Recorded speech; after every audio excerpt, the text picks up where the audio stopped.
Christians say, be inside the body of Christ. Because your body ain't big enough to hold the power that the universe has for you. You have to get out of that and exist inside that power. Now, fear won't let you do that. Fear won't let you do that. We call fearfulness, that's another word that we have attributed to people that are fearful. We call them cowards. We call people that's full of fear, that's fearful, we call them cowards. Some of the actions of a coward. Something is being done to somebody, they turn their back. That's what a coward do. When something is being said wrong, they just act like they didn't hear it. That's what cowards do. Well, I'm not ready for that. Well, cowards don't get ready. They don't prepare themselves. You got a test coming up, a coward would rather look at TV or talk on the phone or play a video game. That's what a coward do. Because you'll fear that you are inadequate, that you'll never get there. But you know the antidote for that? Antidote for that? There's a chemical that your brain makes that neutralizes fear. Because fear is a chemical. It's a science to fear. And we, as humans, pick it up. You know, people say you can smell fear when you really can't smell fear. Say, animals can smell fear in you. They really can. There's a certain set of chemicals that take place. Now, unfortunately, we teach our children to be fearful. You know how? By actions.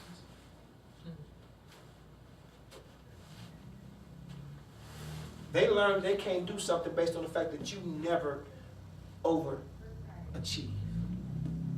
So in front of my children, I overachieve. I do more than is necessary. I push myself to certain limits so they can see that there are no limits. Every time you push a limit, it goes further away. You expand. It's quite an amazing universe that we live in because the more you push it, the bigger it gets.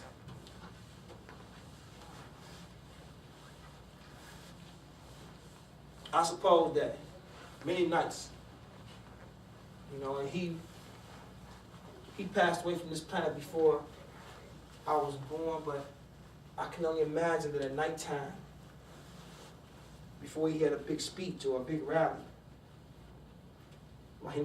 he was sitting down in his place and just chilling at his home, trying to catch his breath from what happened that day. I believe that he sat down and a visitor came in. Good old, familiar acquaintance called fear. I said, well, you know, I know you went to visit the church today and all the folk prayed for you. Children clapped for you and old women cried and said thank you. And we need you so bad. What you're doing is so necessary. But I imagine fear said, now you know, you did all the other stuff, but tomorrow's going to be a rough one for you. You're going to be in front of all them folk, and you're going to get out there in front of all them TV cameras, and people are going to bust your head open. They're going to bust your head open. And you're going to forget your lines, and you're going to be scared. Nobody want to hear this mess, what you're talking about. And it's black folk that don't like what you're saying because you're messing up things for them.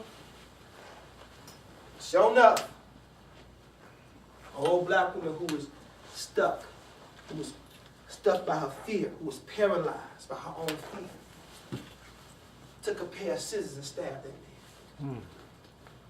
Sure enough, she hated him because of her fear.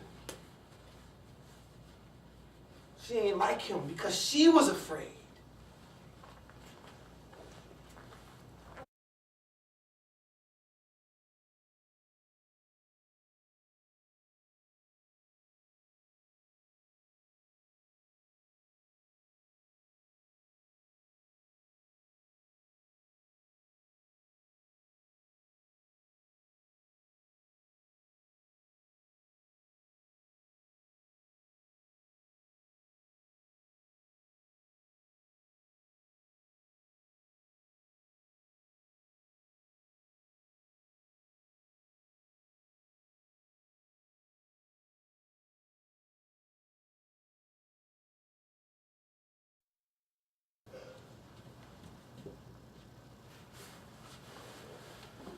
if they're going to get somewhere.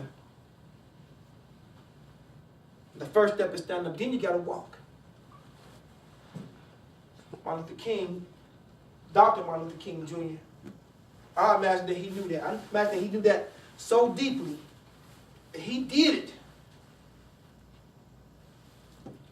knowing that he was doing the right thing. Knowing, not believing, not trusting, not hoping that this the right. He did it knowing this the right thing to do. And I bet you he was prepared if nobody else came with him. He was going to do it anyway.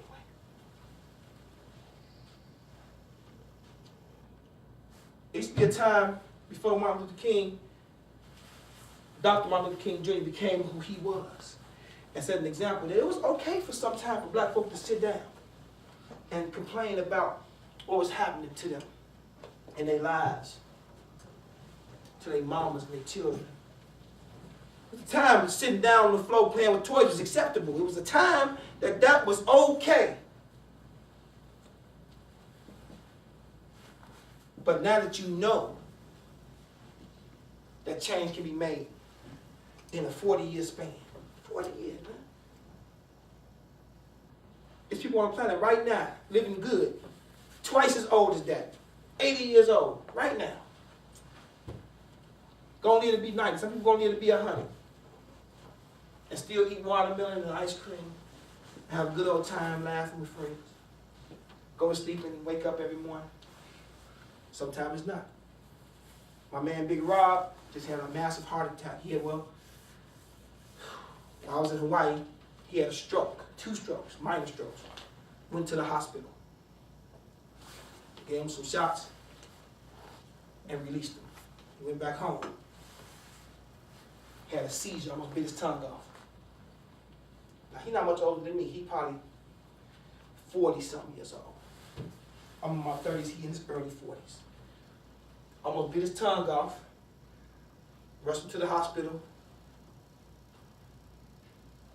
Had a massive heart attack while on the hospital bed. And he died. Now, I can't tell you how many times I talked to Rob about eating ribs and the fried chicken and McDonald's fries and Burger King and Twinkies. Like, you can't just feed your body anything, dog. You can't do it. It's not going to work. Rob kept getting bigger. Nice looking guy though. So, people accepted it and girls liked him and stuff and all that. He had a little money, nice cars and all that. But when he felt like eating some German chocolate cake, he went and got him one. When he felt like eating some ribs from limbs, he ate them. When he felt like having a whole bag of potato chips, he had it. But it cost him. Everything you do in life costs you, no matter what it is. Every thought, every movement, every word is a price to it. Martin Luther King Jr., Dr. Martin Luther King Jr. knew it was the price to what he was doing. He knew it. But he knew the price was nothing compared to the reward. Now, why would you pay a price for something that's not going to benefit you anything? Why would you do that? How many of y'all got video games at home? Raise your hand. How many of y'all spend at least 1 hour with them in your video game? At least 1 hour. Come on, man. We family, man. Be honest. We play over now. Huh? We play over. I said at least an hour. At the very least. Play over an hour. Don't you? Don't you? Don't you? What about you, Reggie? You gonna play over an hour? You do? What's your favorite game? You like all of them, huh?